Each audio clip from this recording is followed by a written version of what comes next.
믿음에 굳게 서려면 마지막으로 뭘 얘기하고 있냐면 넘치는 감사함으로 세우라라고 얘기해주고 있는 거예요. 자, 한 해를 돌아보면서 이제 2022년도는 가고 2023년도가 시작이 됐어요. 여러분 어떠세요? 감사합니까? 감사하세요? 아, 죽겠다. 새해부터 죽겠어. 너무 힘들어. 이런 마음이 있을 수도 있어요. 근데 성경은 뭐라고 이야기하냐면 넘치는 감사함이 있어야 돼 라고 얘기해주고 있는 거예요. 자, 기초 설계가 끝났어요. 그러면 건축물을 세우는 일을 잘해야 되겠죠. 토목공사 끝났으면 그 위에 세워야 될 거 아닙니까? 그러면 견고한 기초와 완벽한 설계 도면이 있다고 할지라도 건축을 부실하게 하면, 그렇죠, 건축할 때 뭐 콘크리트를 잘못된 걸 갖다가 집어넣는다든지 하나하나 할 때 어떻게 해요? 뭐 조족을 쌓아 나가야 되는데 이 조족도 뭐 이렇게 제대로 된 성분을 하지 않고 제대로 전문가를 쓰지 않으면 막 배가 나오고 삐뚤빼뚤하게 건물이 지어지게 되거든요. 다시 말해 좋은 건축물이 될 수 없겠죠. 좋은 재료들을 충분히 써야 하고 적당한 비율로 콘크리트가 배합되어야 하고 일정한 기간 동안에 건조를 시켜야 돼요. 시간이 급하다고 해서 콘크리트를 타설해놓고 다음날 바로 이렇게 할 수 있어요? 없어요? 없어요. 양생하는 기간이 필요한 거예요. 뭐 층마다 다르겠고 건축 높이에 따라 다르겠지만 뭐 2주를 양성해야 되고 어떤 건 막 3주를 양성해야 돼요. 근데 그 시간을 무시하면 어떻게 됩니까? 부실하게 되는 거예요. 믿음의 건축물을 잘 세우기 위해 필요한 것이 바로 그겁니다. 바로 헌신이 필요한데 다시 말해서 건물을 지으면 10년을 늙는데요. 저 어때 늙은 것 같아 10년? 10년을 늙는다고 얘기하고 있는데 도대체 왜 그럴까요?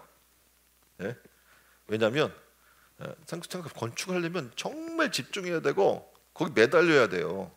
그래서 정말 헌신적인 노력이 정말 피땀이 그 안에 쏟아져야 되기 때문에 그렇습니다. 이 세상에는 노력하지 않고 얻을 수 있는 것은 아무것도 없어요. 마찬가지로 훌륭한 신앙의 건축물도 여러분이 피땀 흘려 노력하지 않는다면 얻어지지 않는 겁니다. 그러니까 내가 구원받았다고 이제 거저 이 구원의 은혜까지 그냥 나가야지 이렇게 생각한다면 큰 오산이에요. 거기에 뭐가 있어요? 헌신적인 노력이 따라와야 되는 거예요. 헌신적인 희생이 따라와야 되는 거예요. 근데 여러분이 아시는 것처럼 이 헌신은요 억지로 되지 않아요. 그렇죠? 헌신합시다. 자, 옆에 사람에게 붙들고 꽉 잡고 얘기해 주세요. 헌신합시다.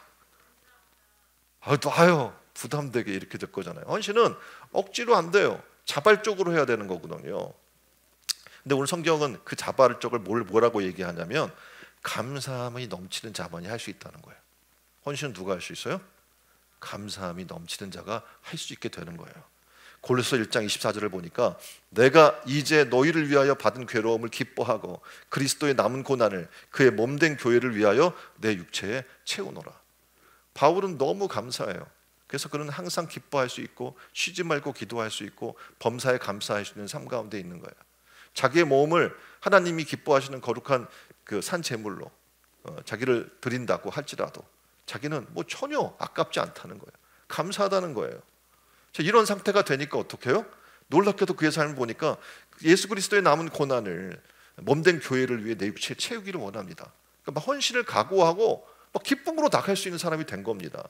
예수를 주로 받은 사람은요 항상 예수 안에 행할 수 있게 돼요. 그리고 그 의무를 기쁘게 여기는 거예요. 6절 하반절에 보니까 그 안에서 행하되, 이 말씀은 예수 안에서만 걷겠습니다. 예수 안에서만 행동하고 예수 안에서만 생각하고 예수 안에서만 말하고 살겠습니다 라는 그런 고백이 담겨 있는 겁니다. 즉 다시 말하면 예수 중심으로 산다는 거예요. 이 안에 그렇게 됐으면 좋겠어요. 우리 신천은혜교회 성도들이 예수 중심으로 사는 삶, 내 기쁨만을 추구하는 것이 아니라 예수님의 기쁨을 위해 살고 내 뜻대로 사는 것이 아니라 주님 뜻대로 살기로 결정하고 세상 나라만을 위해 사는 것이 아니라 하나님 나라와 의를 위해 살고자 결정하고 이 세상의 풍조나 유행대로 사는 것이 아니라 하나님의 나라와 원리대로 산다는 것, 그것이 참다운 어떻게 해요?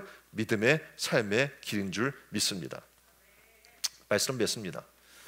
세상에 이 삶을 살아나가는 2023년도의 시작에 특별히 우리는 세움의 달이라고 1월 달에 주제를 정했습니다. 자, 이 달에 우리는 어떻게 살아야 할까요? 믿음에 굳게 서야 한다고 말씀을 드렸습니다. 믿음은, 건축은 지금 땅 위에 콘크리트를 이렇게 하잖아요. 콘크리트로 지금 빌딩을 세우는 것, 그것과 믿음의 삶은 비교할 수 없어요. 2023년도 한 해를 시작하면서 우리는 각자의 믿음이 이 건축물이 믿음의 건축물들이 부실공사가 되지 않도록 힘쓰시길 바랍니다. 2023년 새해를 시작하면서 예수 그리스도를 터로하고 믿음에 굳게 서서 하나님의 말씀과 성령의 인도를 따라서 눈물과 기도로 헌신하고 노력해서 믿음에 굳게 서서 온전한 믿음의 사람으로 서시는 신촌 은혜로운 교회 성도들이 다 되기를 주님의 이름으로 축원드립니다.